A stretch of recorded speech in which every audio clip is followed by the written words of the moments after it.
રાખ્યા છે એટલે અવાજ તો કદાચ ગાંધીનગર સુધી પહોંચશે એવું લાગે છે. બધા ઉત્સાહી છે આજે. જય જય શ્રી રામ, જય જય શ્રી રામ, ભારત માતા કી. વોર્ડ નંબર 15 માં આજે એક દંત યુવક મંડળ દ્વારા આજે સભાનું આયોજનમાં આજે ઉપસ્થિત વાઘોડિયા વિધાનસભાના ધારાસભ્ય, પૂર્વ ધારાસભ્ય એવા મધુભાઈ શ્રીવાસ્તવ, આપણા જ વિસ્તારના પૂર્વ કાઉન્સિલર એવા દીપકભાઈ શ્રીવાસ્તવ, મારી સાથે જે અગાઉ કાઉન્સિલર હતા અને અત્યારે કોંગ્રેસ પાર્ટીમાંથી ઉમેદવારી કરી છે એવા અમારા આશીષભાઈ જોશી, બીજા અમારા ઉમેદવાર હિતેશભાઈ માછી, સાથે નીલમબેન શ્રીવાસ્તવ. હું પારુલ પટેલ. આ વિસ્તારમાં લગભગ બધા ઓળખે જ છે મને. અગાઉ 5 વર્ષ પણ હું કોર્પોરેટર રહી ચૂકી છું, આશીષભાઈની સાથે જ હતી અને અત્યારે ફરી મેં પાછી ઉમેદવારી કરી છે.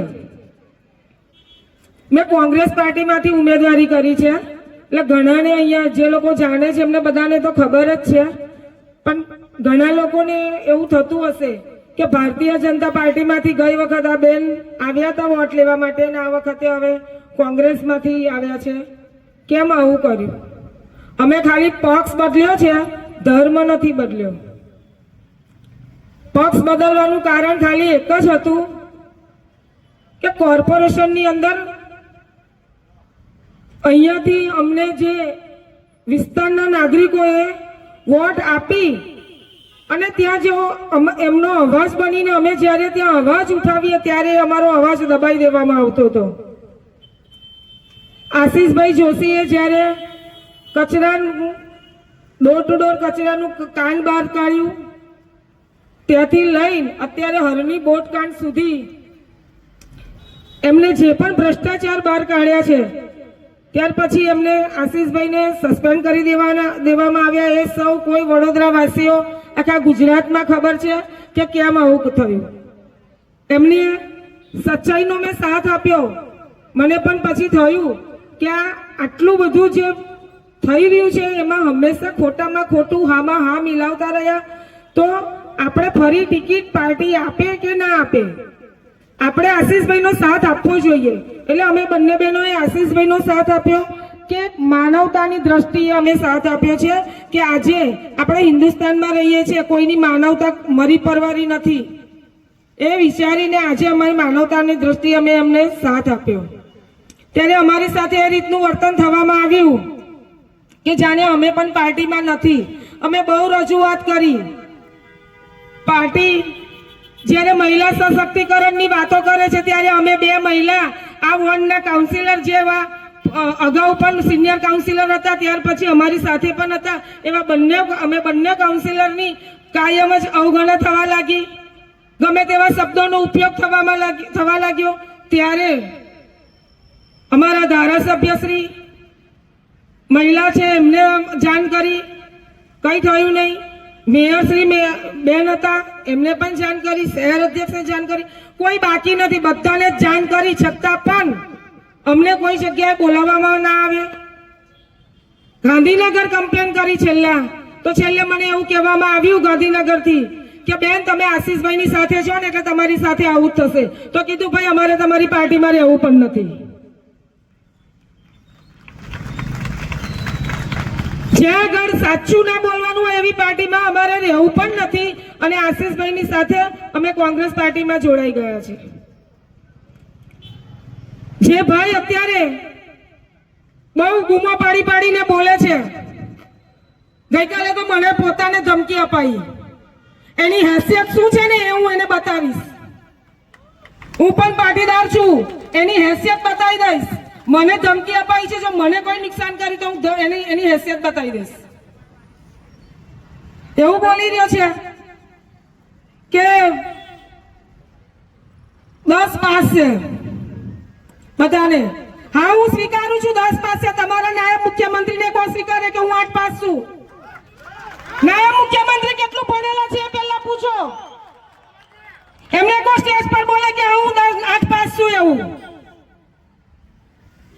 હું 10 છું, 10 પાસ છું ને 100 ને ભારે પડીશ. એટલે હું અહીંયાથી જેને રેકોર્ડ કરું એ કરી લે. મને ધમકી આપવાની વાત તો ભૂલી જ જજો. હદ થઈ ગઈ. વોટ્સએપ ફેસબુક ઉપર ગમે તેવા કોમેન્ટો પાસ કરે, મીડિયા ઉપર ગમે તેવું લખે, ગમે તેવા એકાઉન્ટો નવા ઓપન કરાવીને લખે. કેમ ભાઈ, તારામાં તાકાત નથી? હું લેડીઝ થઈને તને લલકારું છું. આય મારી સામે તો હું તને બતાવું, તારી કોમેન્ટોનો જવાબ આપું. આય મારી સામે, આ પાટીદારની દીકરી તને લલકારે છે અહીંયાથી. એકવાર મારી સામે આવીને બતાય તારી જે કોમેન્ટો છે તે હું તને જવાબ આપું. છુપાઈને શું લખાવે છે લોકો પાસે? એટલે દાદાગીરી કરવી અને દાદાગીરી કરાવી એ બહુ કઈ સારું નથી. એટલે માપમાં રહેજે ભાઈ. અમે પણ આવડે છે દાદાગીરી કરતા અને અમને પણ આવડે છે ગાળો બોલતા. કઈ સુધી બોલીશું ને ખબર હોય નહીં પડે.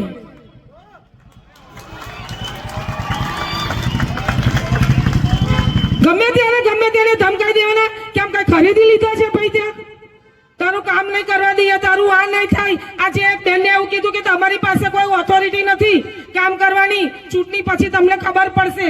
એક છે એવો તેવું ત્યાં ક્યાં છે કે તમારી પાસે કોઈ ઓથોરિટી નથી. મારી પાસે તો ઓથોરિટી કયા તારા બાપે આપી ભાઈ તને ઓથોરિટી? તારી પાસે શું સિમ્બલ છે? શાનું ઓથોરિટી છે તારી પાસે? કોઈના ખિસ્સામાંથી કોઈની ગ્રાન્ટ નથી આવતી. નાગરિકોના ટેક્સના ભરેલા રૂપિયાની જ ગ્રાન્ટ હોય છે. અમે સસ્તું અનાજ આપીએ છીએ. રેશન કાર્ડમાં કઈ સરકારનો સિક્કો છે? કઈ સરકારનો સિક્કો છે? જોઈ લેજો. રેશનમાં અનાજ, સસ્તું અનાજ આપે છે એ પણ આપણા સરકાર, એ પણ આપણી ગ્રાન્ટ જે પણ છે એમાં દરેક ગુજરાતીઓને એમના ટેક્સ ભરેલા રૂપિયાનું છે. ન કે કોઈના એમના આકા બાકા ઉપરવાળાના ખિસ્સામાંથી નીકળે છે. આવી વાતો કરીને વોટ લેવાના? વોટ લેવા હોય તો સાચું બોલીને વોટ લો. પાર્ટી સર્વોપરી શું છે, પાર્ટી શું છે એ પોતે વિચાર કરી લે. કાલે એવું કે છે કે અમારા માટે તો પાર્ટી સર્વોપરી. અલ્લા ભાઈ, પાર્ટી સર્વોપરી નહીં, જનતા સર્વોપરી છે. જનતા છે ને તો જ પાર્ટી છે. જનતા ધારશે ને પાર્ટીને બેહાડી પણ દેશે ને ઉઠાડી પણ દેશે. એટલે દરેક વસ્તુની લિમિટ હોય અને માપમાં રહે છે. ગમે તેની જોડે ગમે તેવું કહેવડાવવાથી તું કઈ બહુ બહાદુર નથી થઈ ગયો. અને આજે મેં ચોખ્ખા શબ્દમાં અહીંયાથી કહી દીધું છે, રેકોર્ડ કરવું હોય જેને અને મોકલવું એને મોકલી દેજો. એટલે મને તો લલકારવાની કોશિશ જ ના કરતો ભાઈ. પોતાના સંસ્કારની વાતો કરે છે. તારામાં સંસ્કાર ક્યાં ગયા? જ્યારે અમારે બંને બહેનોને એવું બધાની વચ્ચે કહી દીધું હતું કે ગળું કપાઈ જશે ને તો પણ હું આ બહેનોને નહીં બોલાવું. એટલે ભાઈ, અમારા પાર્ટીના સંસ્કાર હતા ને એટલે અમે સામેથી આવ્યા હતા. પાર્ટીમાં રહ્યા હતા, પાર્ટીની મર્યાદા હતી એટલે.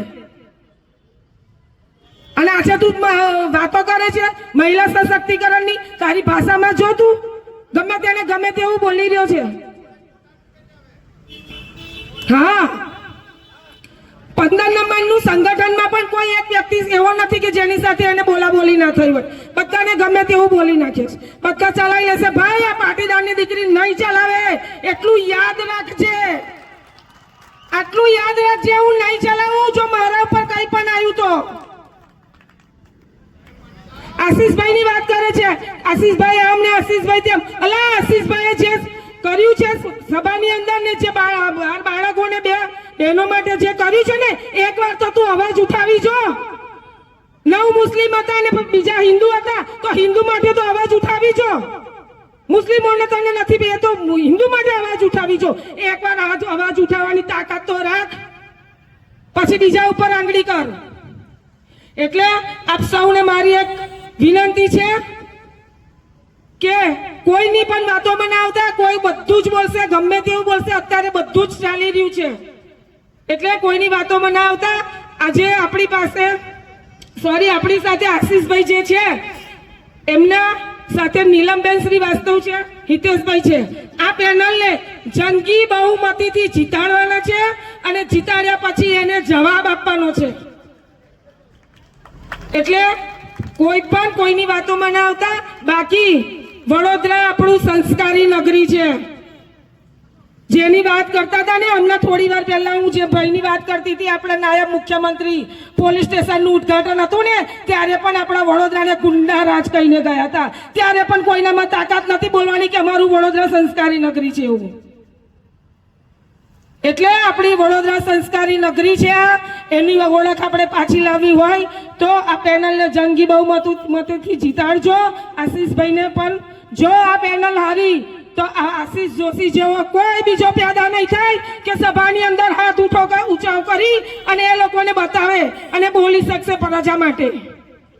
એટલે બહુ જ ધ્યાન રાખજો, વિચાર કરજો. વોટ આપવા જરા હું તમને એવું નથી કહેતી કે ના તમે આપજો, તમારું આમ કરાવી દઈશ તેમ કરાવી દઈશ, એવું હું કઈ જ નથી કહેતી. વોટ આપવા જાવ તે ટાઈમે ખાલી મન પર હાથ રાખીને એકવાર વિચાર કરજો, એકવાર વિચાર કરજો કે 5 વર્ષ અગાઉના આપણા વડોદરા શું મળ્યું, કેવા નેતાઓ મળ્યા. એટલે વિચાર કરીને વોટ આપજો અને ચોક્કસ આ પેનલને જંગી બહુમતીથી જીતાડજો એવી આપ સૌને હું અપીલ કરવા આવી છું અને આપ સૌના આશીર્વાદ લેવા આવી છું.